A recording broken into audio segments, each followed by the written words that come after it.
अकोल्यात वंचित बहुजन आघाडी, MIM, काँग्रेस, राष्ट्रवादी शरद पवार गट आणि राष्ट्रवादी अजित पवार गटाच्या नेत्यांची संयुक्त बैठक पार पडली। अकोल्याच्या महापौर पदासंदर्भात 45 मिनिटे चर्चा झाल्याची माहिती समोर येत आहे। संगीतकार पलाश मुच्छलच्या विरोधात सांगली पोलीस अधीक्षकांच्याकडे आर्थिक फसवणुकीची तक्रार दाखल करण्यात आली आहे। स्मृती मानधनाचा बालमित्र विज्ञान माने या तरुणाने पलाश विरोधात तक्रार केली आहे। महाराष्ट्रातील 29 महानगरपालिकांच्या महापौर पदाचे आरक्षण जाहीर झाले असून मुंबई, पुणे आणि नागपूरसह 15 शहरात आता महिला राज पाहायला मिळणार आहे। नागपुरात सर्वसाधारण प्रवर्गातील महिलेसाठी महापौर पद आरक्षित झालंय। यावर सोडत पूर्णतः पारदर्शक नाही, फिक्सिंग केलंय, स्वतःच्या सोयीनुसार काढलेलं आरक्षण असल्याचंही काँग्रेस नेते विजय वडेट्टीवार म्हणाले आहेत। मुंब्रा येथील AIMIM पक्षाचे नवनिर्वाचित नगरसेवक सहर शेख यांच्या विधानाच्या निषेधार्थ भाजप नेते किरीट सोमय्या आणि आमदार निरंजन डावखरे यांनी आज मुंब्रा पोलीस ठाण्यात वरिष्ठ पोलीस निरीक्षकांची भेट घेत तक्रार दाखल केली आहे। उमेदवारी न मिळाल्याच्या निषेधार्थ माजी मंत्री व राष्ट्रवादी काँग्रेस अजित पवार गटाचे आमदार संजय बनसोडे यांच्या लातूर शहरातील कार्यालयाबाहेर एका व्यक्तीने लघवी केल्याची धक्कादायक घटना समोर आली आहे। राज्यात वर्ष 2019 ते 31 ऑक्टोबर 2025 या 6.5 वर्षात 1,05,86,733 नागरिकांची सोलिबिलिटी चाचणी करण्यात आली। यामध्ये 1.18% जण सिकल सेल वाहक असल्याचं आढळले। राज्यातील 15 सार्वजनिक विद्यापीठांमध्ये केवळ 30 प्रोफेसर ऑफ प्रॅक्टिस नियुक्त झाले असून पुणे आणि नागपूरसह 6 प्रमुख विद्यापीठांनी या योजनेकडे चक्क पाठ फिरवली आहे।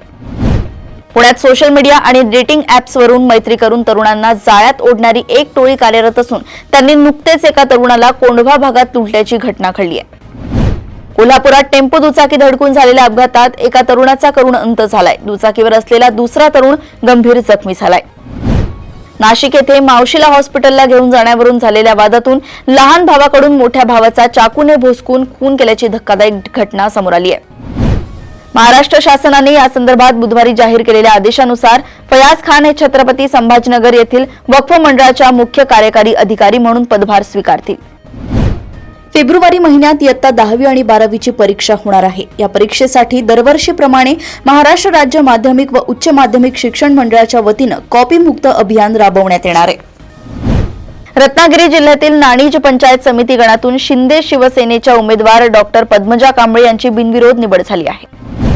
गोंदिया शहर पोलीस स्टेशनच्या हद्दीत एका तरुणीसोबत छेडछाड व मारहाण करणाऱ्या आरोपीला अटक झाली आहे। गोंदियात नागरिकांनी भव्य मोर्चा काढत आरोपीवर कठोर कारवाई करण्याची मागणी केली आहे। मां वैष्णो देवी धामच्या प्राचीन आणि पवित्र गुफेचे दर्शन आता श्रद्धाळू रात्रीचे देखील करू शकणार आहे। चेन्नईत LICच्या महिला अधिकाऱ्याच्या मृत्यूचं गूढ उकललंय। कामातील चुका उघडकीस येण्याच्या भीतीने सहकारी रामने कल्याणी यांच्या केबिनला आग लावली होती। ओडिशा राज्यातील प्रसिद्ध धार्मिक स्थळ पुरी येथील श्री जगन्नाथ मंदिर परिसरात बॉम्बस्फोट घडवण्याची धमकी देण्यात आली आहे। पोलिसांनी सुरक्षा व्यवस्था वाढवली आहे। जम्मू काश्मीरच्या डोडामधून जात असलेला सैन्य दलाचा ट्रक खोल दरीमध्ये कोसळलाय। या घटनेत 10 जवान शहीद झाले आहेत तर 10 जण जखमी झाले आहेत। दिल्ली विमानतळाच्या टर्मिनल 3 वर शोध मोहिमेदरम्यान मानवी सांगाड्यासारखी दिसणारी वस्तू आढळल्याने गोंधळ उडाला। सुरुवातीच्या तपासात तो वैद्यकीय विद्यार्थ्यांनी वापरला जाणारा डेमो सांगाडा असल्याचं उघड झालंय।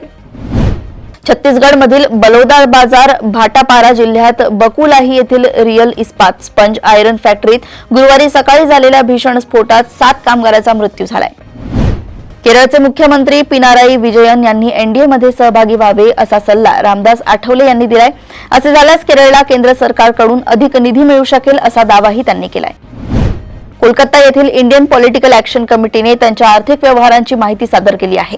आयपॅकने 2021 मध्ये हरियाणातील रोहतक येथे एका कंपनीकडून 13,05,00,000 रुपयांचे कर्ज घेतले होते। ही कंपनी प्रत्यक्षात अस्तित्वातच नाही अशी माहिती समोर आली आहे। इराणने माझी हत्या केली तर त्या देशाचा अमेरिका पूर्ण नायनाट करेल असा इशारा राष्ट्राध्यक्ष डोनाल्ड ट्रम्प यांनी दिलाय। नेपाळमधील जेनझी आंदोलनाच्या काही महिन्यांनी 5 मार्च रोजी होणाऱ्या सार्वत्रिक निवडणुकीत 4 माजी पंतप्रधानांनी उमेदवारी अर्ज दाखल केले आहेत।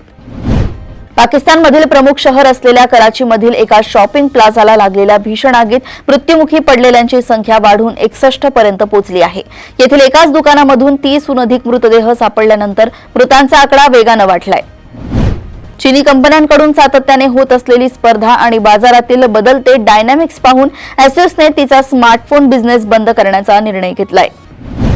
झोमॅटोची मुख्य कंपनी इटर्नलच्या सीईओनी राजीनामा दिलाय. एक्सच्या माध्यमातून हे जाहीर केलंय. अभिनेत्री करिश्मा कपूरच्या पूर्व पती संजय कपूरच्या निधनानंतर त्यांच्या संपत्तीचा वाद चिघळलाय. संजयची आई 80 वर्षीय राणी कपूर यांनी सून प्रिया सचदेववर संजयला भडकवल्याचा आणि फसवणूक केल्याचा आरोप केलाय. भारतीय क्रिकेट संघाने न्यूझीलंडच्या पहिल्या T20 सामन्यात धुव्वा उडवून 2016 मधील पराभवाची अचूक परतफेड केली आहे. अशाच सुपर 30 बातम्या जाणून घेण्यासाठी बघत रहा देशोन्नती. नमस्कार.